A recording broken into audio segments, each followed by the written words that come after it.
I'm curious to know, though, in terms of discipline, where you get that from. I see it in individuals, and I see it in all successful people, that they're very disciplined Yeah. about their behavior, about what they do, and that shows up not just in what they bring to work, but also in their private life, the times they set aside for family, but also the times they set aside to work out in the gym, Mm-hmm. where people Mm-hmm. sometimes who are less successful often kind of procrastinate on these things.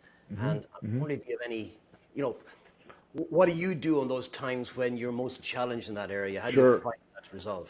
Absolutely. So I think, I'll ask the rhetorical question I ask every leader, every person out there in the world.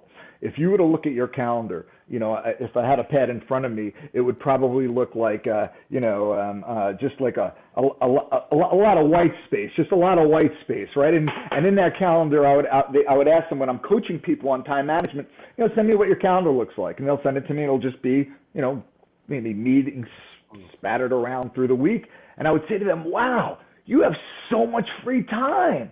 And they say, what are you talking about, Keith? I'm so busy. I'm back-to-back meetings. I have stuff going on at home. I'm trying to balance everything.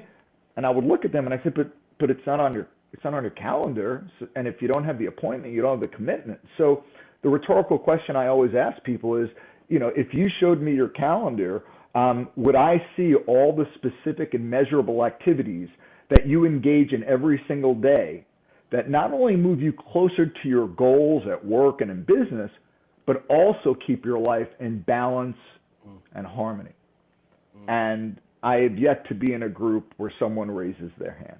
Yeah. Because it's not something we're taught.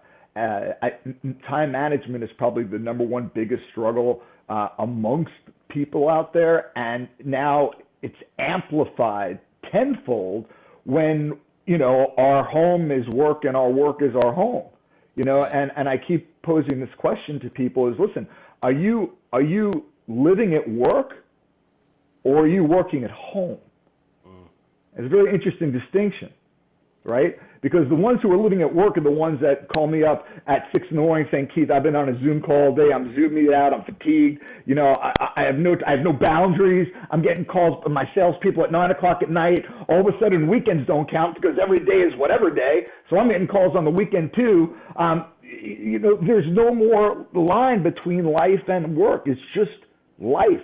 So the first thing I would implore anyone to do is take the time to track your day, see what you do, and take those specific and measurable activities and put them in your calendar. But most important, you have to schedule self-care. And that's the big thing that keeps me honest. Because, as the CEO, who's holding me accountable other than my wife? But she's not holding me accountable every day and saying, hey, honey, did you go work out? So that's in my calendar, and I empower my calendar to hold me accountable. And so that's just one thing that I do to really help maintain a specific routine that, as I follow, will achieve the lifestyle I want to create.